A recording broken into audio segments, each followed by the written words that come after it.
Projekt versucht zu erforschen, was Fulfillment jenseits der prompten Lieferung von Waren und der Abholung von Müll noch bedeuten könnte.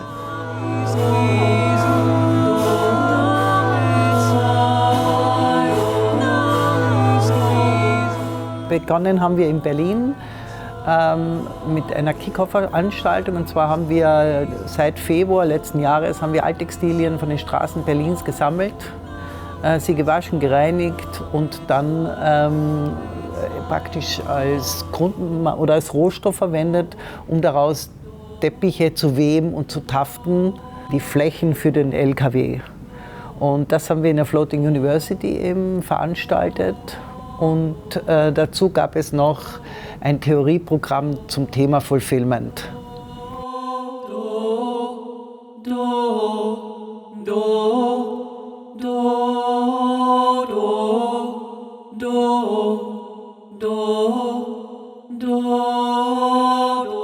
Das Ganze heißt ja Fulfillment. Was ist das überhaupt? Was ist denn genau Fulfillment?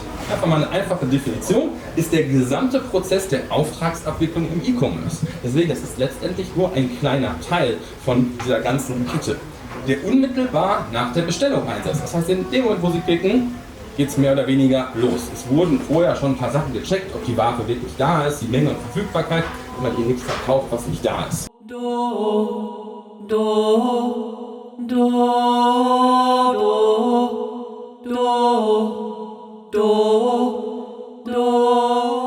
Und ich meine, das, was immer unser Wunsch war, ist, den Leuten näher zu bringen, wie viel Spaß es macht zu reparieren. Für mich war es als Designerin auch irrsinnig interessant, vom Fehler her zu denken, ab da, also das beschädigte Kleidungsstück umzugestalten. Das fand ich einen spannenden Prozess und das hat mir echt richtig Spaß gemacht, macht auch allen Leuten Spaß, wenn sie das mal erfahren, wenn man, so wie man ein altes Möbel wieder umbaut. Man macht es ja auch für sich und das macht einen glücklicher. Das Tun macht einen glücklicher.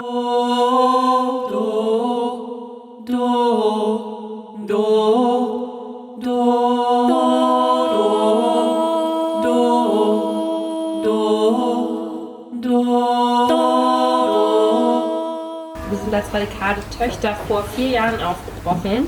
Wir sind uns der großen Herausforderungen auf so vielen Ebenen, die wir gerade in dieser Welt begegnen, uns total bewusst und wollen aber nicht mehr nur noch drüber sprechen in der politischen Bildungsarbeit, sondern wollen da auch ins Handeln und ins Machen kommen.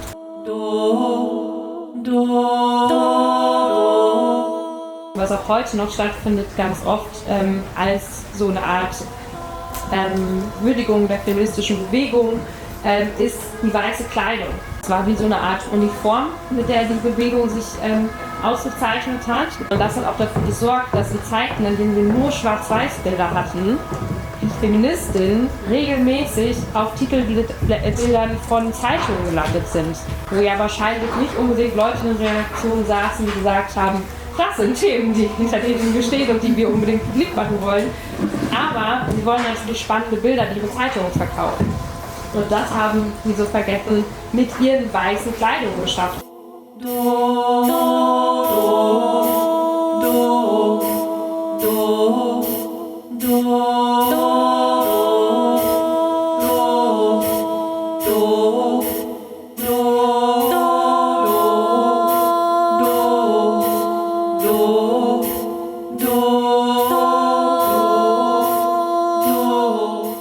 Ich behaupte an dem Anfang des Buches sehr radikal, aber auch mit voller Überzeugung, dass Konsum und Genuss nicht dasselbe sind. Und ich bin fassungslos gewesen auf der Lesereise, dass mir das keiner glaubt. Es geht also, ob ich ein Bild genieße zum Beispiel, hängt nicht davon ab, ob ich es bezahlt habe oder ob es mir gehört. Wenn ich den Ausblick in eine Landschaft genieße, dann muss ich mir die deswegen nicht per Grundbuch aneignen. Ja? Und ich würde sogar sagen, dass der Impuls, das besitzen zu wollen, eigentlich ein fehlgeleiteter Impuls ist. Es ist wie so eine Art Liebeserklärung, die übergriffig wird. Weil ich kann an den Dingen vorbeigehen und ich kann trotzdem die Verbindung dazu spüren.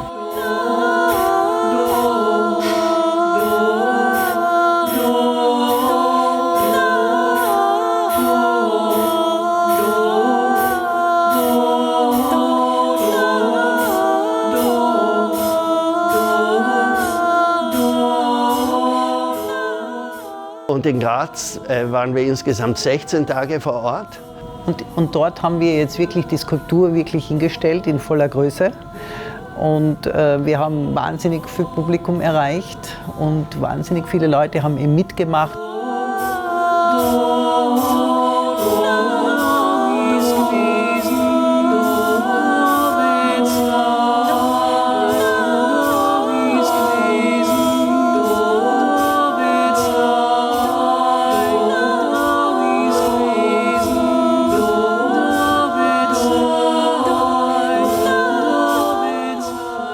Die LKW-Skulptur aus Alttextilien, die wir gemeinsam mit dem Publikum herstellen, soll zeigen, wie verwickelt wir in die globalen Lieferketten und Produktionsprozesse hinter der Fast Fashion sind.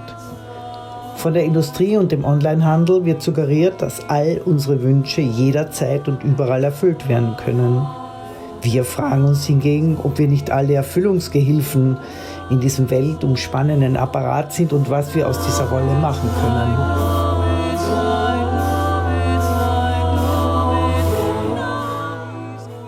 Also die modischen Abfallstoffe, die die LKWs transportieren, die nehmen wir als Grundlage für diese LKW-Skulptur und machen daraus wirklich schöne Dinge.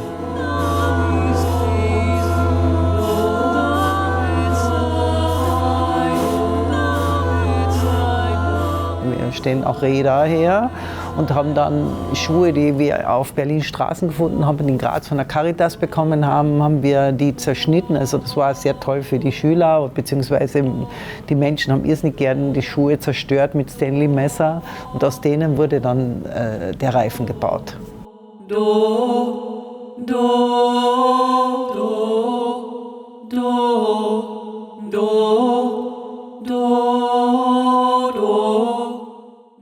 Also wir hatten ein diskursives Rahmenprogramm, konzentriert im Zentrum also der 16 Tage, bestehend aus Lectures, Lecture-Performances, einer Stadtrauminszenierung, Workshops und Vorträgen.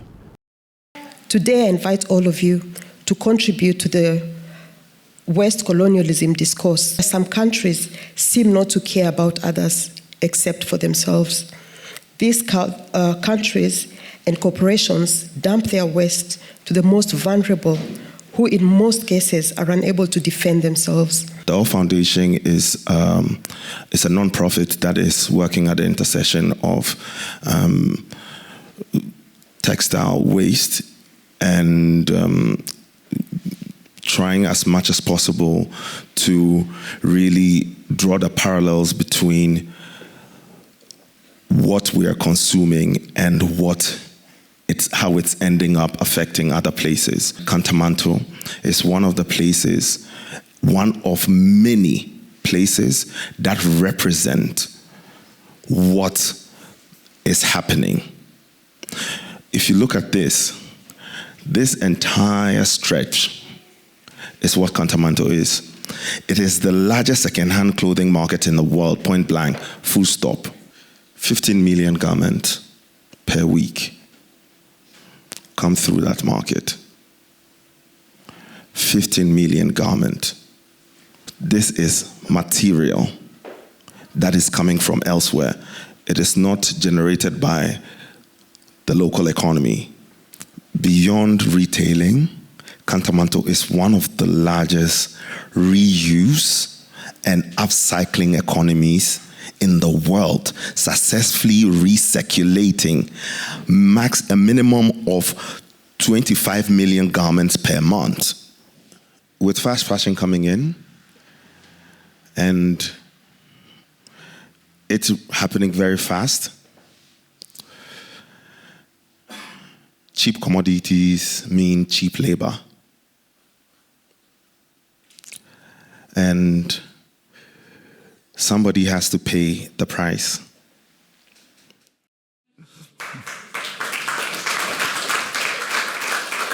Das Theaterprojekt Rimini-Protokoll haben parallel zu uns sich mit dem Thema Fulfillment beschäftigt. und haben für uns sozusagen eine Solo-Version ihres Stücks La Danse d'Amazon, wo sie wirklich tiefe Einblicke geben in das Funktionieren des Amazon Fulfillment Systems. Nichts ist unendlich, so wie das Vorhaben. Ich weiß, du willst unendlich sein, schau von unten. Nichts ist von Dauer, was keiner nicht will. Doch die Trauer wird das schon.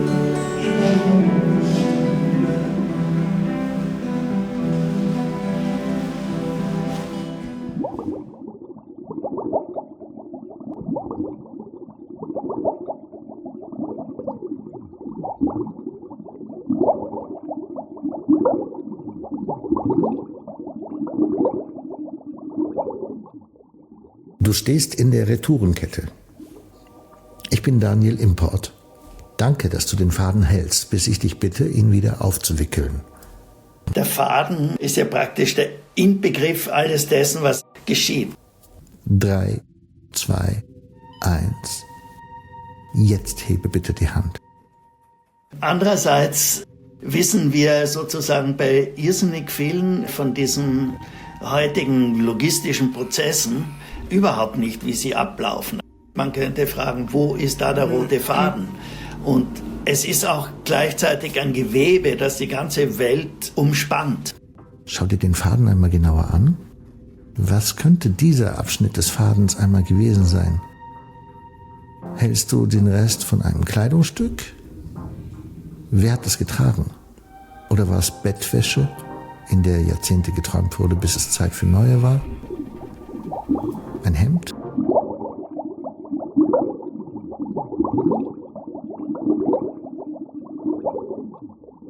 In vielen Fällen ist E-Commerce ein Aspekt, der ganze Arbeitsschritte weglässt, wo überall noch CO2 oder Verschmutzungen anfällt. Das darf man an der Stelle nicht unterschätzen. Und auch da ist die Antwort deutlich komplexer als einfach nur stationärer Handel ist gut und E-Commerce ist sozusagen schlecht, auch wenn natürlich die Retouren da sind. Beim stationären Handel hast du ja wirklich den Kontakt mit den Kundinnen. Ich finde, wenn dann alle nur mehr online bestellen, dann geht natürlich dieser Aspekt verloren. Da geht auch die Community verloren. Es ist die Frage, ob das über Handel laufen muss. Es kann ja auch dann über andere Kanäle laufen. Und das finde ich, ist ein Aspekt eures Projekts. Dass die Leute sich treffen, um Handarbeit oder Kunsthandwerk oder sowas zu treiben, das keinen sehr, sehr direkt erkennbaren ökonomischen Zweck verfolgt und dass sie sich darüber eben kennenlernen. Man könnte natürlich jetzt auch, was John Fiske beispielsweise gemacht hat, dass man das Kaufverhalten in diesen Geschäften auch als kunstähnliche Performance betrachten kann. Fiske hat gesagt, die meisten Leute gehen ins Geschäft, um gar nicht zu kaufen, sondern um visuell zu konsumieren und zu testen und so quasi Identitäten auszuprobieren. Das kann das Internet jetzt heute auch saugut. Do, do, do, do, do, do, do, do, do. Das haben in Graz wirklich wahnsinnig viele Leute mitgemacht. Es war ein ständiges Treiben, sehr viele Workshops, Upcycling-Workshops mit wahnsinnig vielen Schulen und anderen Institutionen und Leute, die unentwegt wissen wollten, wie diese Techniken gehen, die mitgearbeitet haben. Weil das war jetzt für uns so ein bisschen der Ausgangspunkt. Haben wir den Müll und dann machen wir Dinge draus, die nicht schön genug sind und dann werden sie wieder zu Müll. Um das zu verhindern, haben wir eben diese zwei Techniken gewählt, Weben und Haften. Ja, sie wurden auch gewählt, weil sie sozusagen der Inbegriff, also das totale Gegenteil von dem sind, wie diese Fast Fashion funktioniert. Nämlich es ist alles sind ultra langsame Prozesse. Die T-Shirts müssen zerschnitten werden von Hand, in spiralförmig geschnitten zu Fäden und dann eben vertaftet. Vom Publikum auch mit vertaftet. In einem einzigen von diesen getafteten Flächen, die sind 2,10 Meter mal 1,35 Meter groß, befinden sich 180 T-Shirts. Ja.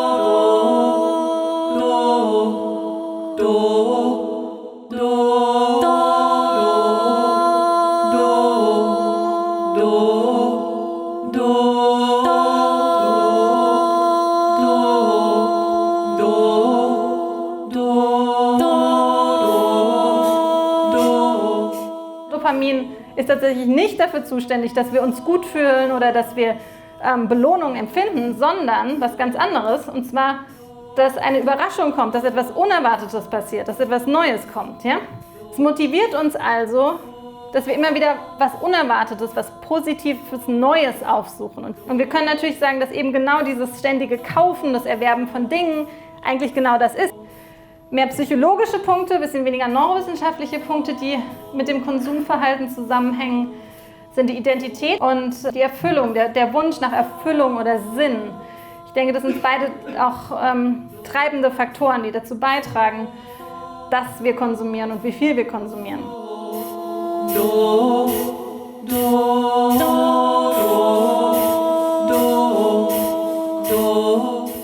Wollen wir was ändern? Eine moderne Gesellschaft im 21. Jahrhundert muss irgendwie anders ticken.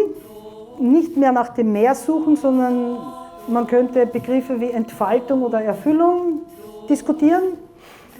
Dank euch. Ein ganz wichtiges Element ist die Mündigkeit, die Deutungshoheit von Gütern wieder selbst übernehmen und sämtliche Handlungsoptionen unter den gegebenen Verhältnissen entdecken und ausschöpfen. Also wir haben nicht nur Kaufen als Konsumenten zur Verfügung, wir können auch spenden, wir können Secondhand-Waren holen, also es gibt so viele neue Möglichkeiten, alternativ zu beschaffen, dass wir uns längst schon vom Kaufen als Glücksmoment verabschieden könnten. Und auf kollektiver Ebene geht es darum, dass wir nicht nur lernen, Verhalten zu verändern, sondern auch, wie wir Verhältnisse verändern. Kunst spielt da eine große Rolle.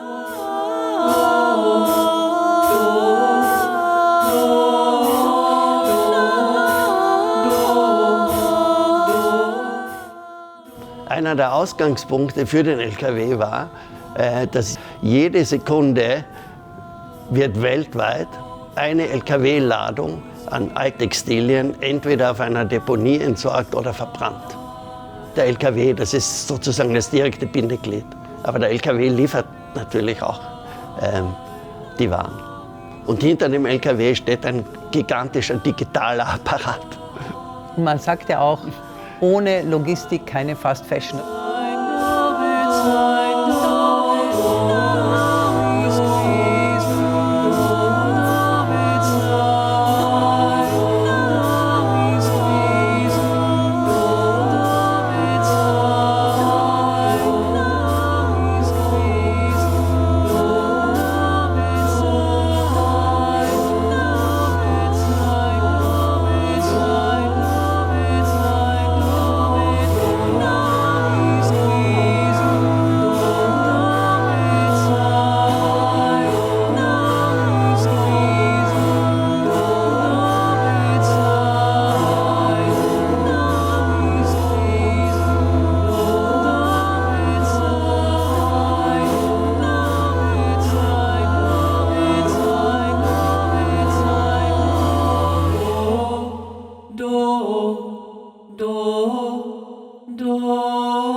Do